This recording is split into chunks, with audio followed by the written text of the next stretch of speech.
Assalamualaikum warahmatullahi wabarakatuh. Selamat pagi, salam sejahtera bagi kita semua. Bagaimana kabar kalian semua hari ini? Semoga dalam keadaan sehat walafiat. Baiklah, untuk materi kali ini kita akan belajar teks prosedur. Nah, seperti apa teks prosedur? Langsung kita lihat materinya. Ini dia. Teks prosedur itu apa sih? Nah, kemudian gunanya dalam kehidupan sehari-hari kita itu juga digunakan buat apa? Nah, oke. Untuk agar kalian juga bisa lebih tahu tentang teks prosedur, kali ini kita akan membahas teks prosedur. Nah, untuk yang akan kita bahas di dalam teks prosedur kali ini dari pengertiannya, struktur, ciri, kaidah, dan juga contohnya. Apa itu sih teks prosedur? Nah, untuk teks prosedur itu merupakan materi pembelajaran bahasa Indonesia kelas 11. Nah, definisinya yaitu sebuah tulisan yang menjabarkan langkah-langkah atau tahapan untuk membuat, melakukan, mengoperasikan, dan lain sebagainya dengan maksud untuk memudahkan seseorang serta menghasilkan sesuatu yang tepat sesuai aturan yang berlaku. Setelah kalian paham apa yang dimaksud dengan teks prosedur, sebaiknya kalian harus tahu juga tujuan dan ciri-cirinya. Tujuan atau fungsi teks prosedur yaitu untuk mempermudah seseorang melakukan sesuatu hal yang sulit dengan langkah-langkah tertentu atau menjelaskan bagaimana cara mengerjakan sesuatu dengan step-step yang urut atau sistematis, atau membantu pendengar atau pembaca untuk melakukan menyelesaikan suatu pekerjaan. Nah, untuk ciri-cirinya nih. Nah, ciri-ciri dari teks prosedur yang bersifat objektif, universal, logis, aktual, dan akurat. Ini berisi langkah-langkah, kemudian disusun secara informatif, dijelaskan secara mendetail, langkah berkelanjutan dengan penjelasan, nah dan lain sebagainya. Nah, untuk yang paling sering digunakan dalam teks prosedur sendiri yaitu adalah pola kalimat perintah ataupun imperatif, nah dan lain sebagainya yang ada di sini. Nah, kali ini untuk pretest ya. Nah, jawablah pertanyaan berikut ini dengan baik dan benar. Apa teks prosedur itu? Nah, kemudian apa tujuan fungsi dari teks prosedur? Kemudian sebutkan ciri-ciri dari teks prosedur yang kalian ketahui. Nah, ini silakan bisa kalian jawab di buku tugas kalian, kemudian foto dan dikirimkan nanti di Google Classroom.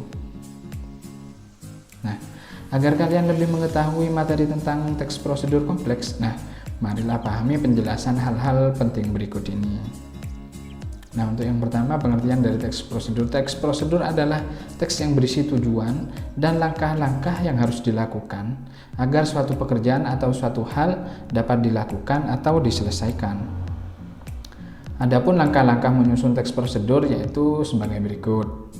Yang pertama, menentukan prosedur yang akan disusun. Nah, misalnya yaitu prosedur untuk membuat preset redtone di Lightroom. Nah, soalnya kan kali ini juga kalian sering melihat foto-foto yang bagus, gimana cara ngeditnya, apalagi seperti influencer, youtuber dan lain sebagainya, fotonya kok bisa bagus-bagus, dieditnya di mana sih? Nah, biasanya diedit di Lightroom. Nah, kita misalnya mau menyusun teks prosedur itu ya bisa mencari referensinya di Google ataupun di YouTube. Nah, kemudian langkah yang kedua yaitu mengumpulkan informasi mengenai cara yang diperlukan berdasarkan prosedur yang akan disusun.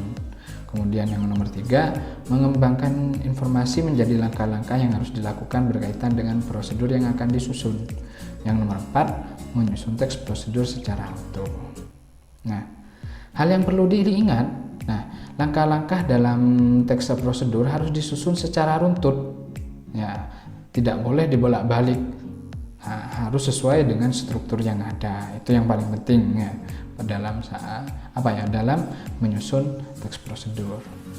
Nah, Untuk struktur teks prosedur sendiri, nah teks prosedur harus disusun secara runtut atau sesuai dengan struktur yang utuh. Nah, adapun tujuan teks prosedur yang benar sebagai berikut. Untuk yang pertama, tujuan. Ya, tahap awal yang seringkali diisi dengan uraian mengenai tujuan atau pembuatan atau pelaksanaannya. Nah, untuk yang nomor 2, biasanya berisi informasi mengenai alat dan bahan yang diperlukan. Selain itu, dijelaskan juga perihal kejadian dan capaian akhir yang akan dikerjakan. Nah, namun tidak semua teks prosedur yang membutuhkan bagian ini. Nah, kemudian untuk yang nomor 3 yaitu bagian langkah-langkah. Bagian ini merupakan bagian utama dari teks prosedur kompleks, menjelaskan tentang bagaimana tahapan-tahapan yang harus dikerjakan agar tujuannya tercapai. Nah, untuk jenis-jenis teks prosedur sendiri ada 3 macam. Nah, untuk yang pertama ada teks prosedur kompleks, kemudian teks prosedur sederhana, dan yang ketiga yaitu teks prosedur protokol. Nah, itu. Kemudian kaidah kebahasaan yang berada di dalam teks prosedur kompleks. Nah, yang pertama yaitu ada kalimat deklaratif ataupun kalimat yang berisi pernyataan, ada kalimat imperatif, ada kalimat interrogatif menggunakan kata baku, kemudian ada konjungsi, kata verba, dan lain sebagainya.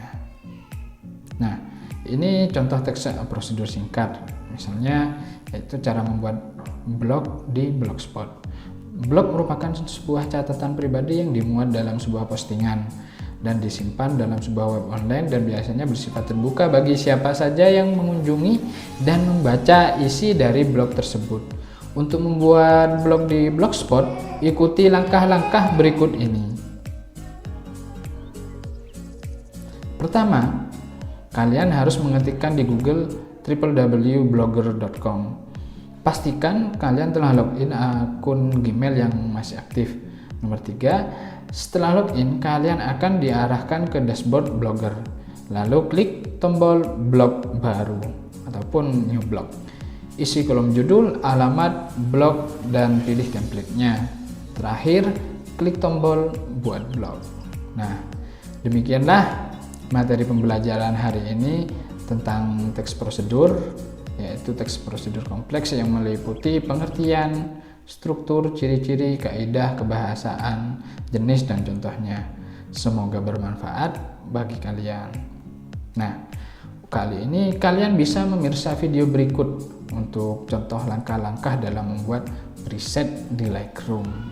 Nah, semoga bermanfaat untuk kalian semuanya. Saya akhiri. Assalamualaikum warahmatullahi wabarakatuh. Ya, itulah tadi materi tentang teks prosedur.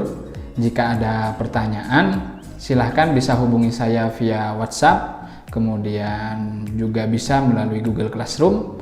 Nah, pesan saya kepada kalian yang sekarang belajar di rumah, hindari keramaian, selalu gunakan masker jika bepergian, kemudian jaga kesehatan tubuh agar bisa terhindar dari virus COVID-19. Saya akhiri. Assalamualaikum warahmatullahi wabarakatuh.